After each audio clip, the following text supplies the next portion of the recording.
Thank you so much. That is such a tough act to follow. I mean, I really wish you were rubbish, then it wouldn't make my job so hard. Actually, I think I've been converted as well because I love tea. And now I think I really need to have a strong coffee. So I am really psyched to be here at Greenbelt. I feel like I need to do a 360. Hi. It's my first Greenbelt, unlike Abdurrahman. Thank you. It might be my last. Who knows? Let's see how we go. I feel like I'm part of the coolest faith gathering in the UK, in Europe, in the EU. We haven't left yet, so we can still claim that one. So, and I feel very much at home. So thank you so much for welcoming me. Now, I don't know if you've heard. I don't know if you've seen the news. I don't know if you've picked this up on social media, but the Muslims are on trend. And this time, it's for good reasons. So you've all heard of hipsters. Hipsters? I think I see a few in the audience. But have you also heard of mipsters? They are basically the Muslim hipsters. So let me just take you through the anatomy of a mipster. I'm going to choose a female mipster. So at the top, imagine a beautifully wrapped scarf, perhaps like a turban. Let's say it's a turquoise blue. And underneath, peeping through, is maybe a sunset yellow scarf. Our mipster wears large sunglasses, a pair of statement earrings perhaps, a trendy stripy top, an oversized long jacket, and a pair of trendy shoes. Probably trainers. So, as you can tell, I am not a mipster.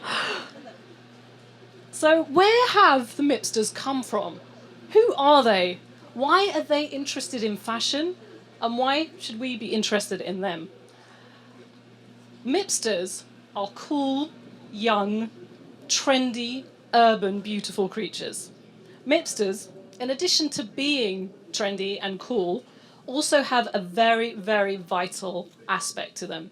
And that is a bold, confident Muslim identity, and one that marries very well with a modern context. They are Generation M, a term coined by Shalina Jan Muhammad, whose new book, Generation M, Young Muslims Changing the World, tells us how mipsters are an important new phenomenon, shaping our present and our not-so-distant future. We are living in the age of the new Muslim cool, and fashion is a big part of that. So before we go into the present and dive into the future, let me just take you back to the 90s. Do you remember that time? Things seem to be a lot simpler, a lot easier. Well, back then, if you saw me on the street, you would have definitely called me a fashion disaster. I would often wear baggy shirts from men's shops, and I would wear clumpy boots because I couldn't find anything in the women's sections that were suitable. They were either too short, they were too skimpy, or they just didn't suit my taste. So fashion wasn't on my radar at all. But then again, the fashion industry wasn't really reaching out to me. That is until recently. DKNY and Mango have launched special Ramadan lines to appeal to their Muslim audiences. And those ranges include floral jumpsuits, long flowing tops, and maybe the odd jumpsuit, have I already said that? Maybe the odd wide leg trousers. So the big brands were sitting up and they were taking notice because something was happening out there on the blogosphere. Muslim women were getting hundreds of thousands of hits on their blogs and on their YouTube channels. And these channels were advising women how to combine style with their faith values. These Muslim women are leading the way in the fashion world. Women like Dina Torkia, who is a British Muslim young woman who has 1.7 million followers across social media. Her outreach prompted Liberty of London to collaborate with her on how to wear their iconic printed scarves as headgear. Her YouTube turban tutorial has gained about 1.8 million views. I was one of them. So, and there's also a new fashion designer called Hannah Chijima. She's a young Mipster, British-Japanese Muslim convert, and she's launched her own line with the clothing giant Uniqlo.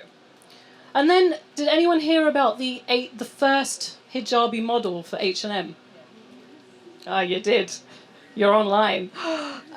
Well, H&M, the world's second largest retailer, featured Maria Idrisi, their first Muslim woman model in a hijab, in their marketing video. Now, this went completely viral, and she was seen in the video alongside a Sikh man in a turban. There was a man with a prosthetic leg, and there was even a man wearing socks with sandals. So they were all united under the maxim, there are no rules in fashion. And so looking at Maria Idrisi, Hannah Tajima, and Dina Turki, and so many more, it shows us that they are inspiring the mainstream. And in fact, they're inspiring a trend called modest wear. Now, modest wear is breaking down the norms. It's reaching wider and more diverse audiences. And of course, it means big business. So globally, Muslims spent, in 2013, Muslims spent $266 billion on clothing and footwear. That's the total expenditure of Italy and Japan combined. And by 2019, the Muslim global expenditure is meant to balloon to $484 billion. But of course, none of this comes without a bit of controversy. We are Muslim after all. H&M's model ruffled more than just a few feather boas. Now, how can H&M have a model in a hijab? This is an Islamic takeover. Islam oppresses women. How can they be promoting this?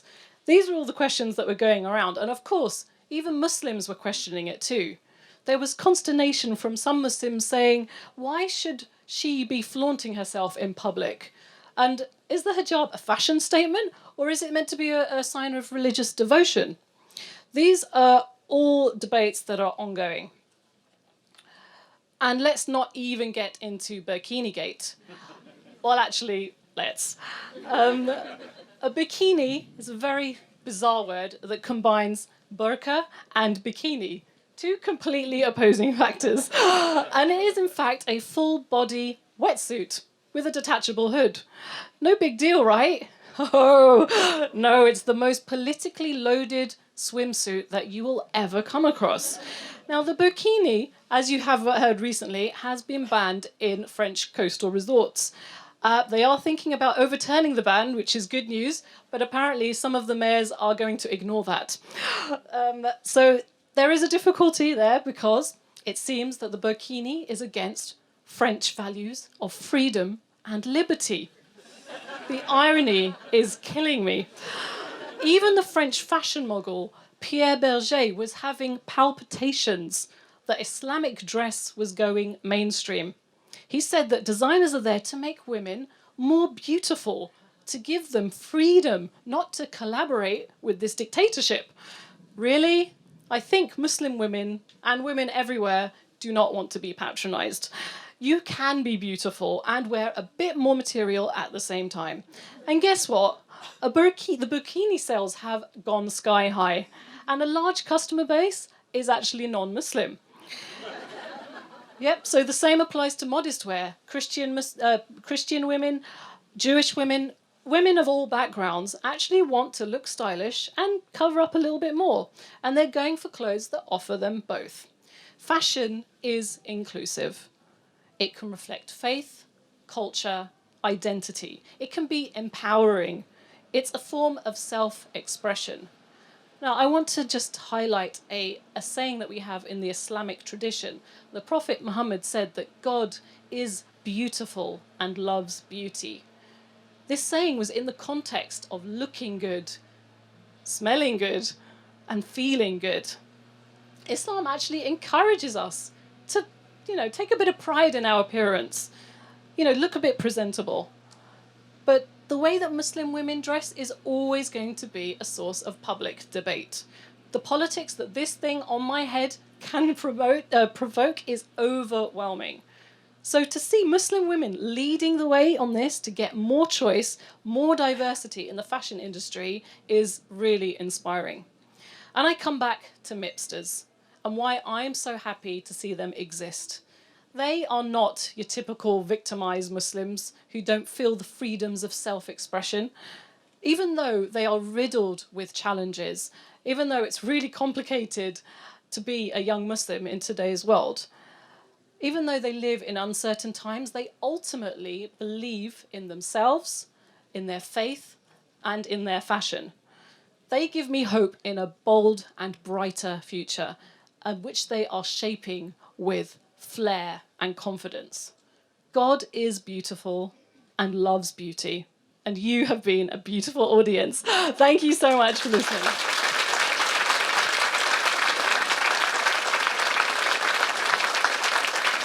Thank you. Ramona Ali, everybody.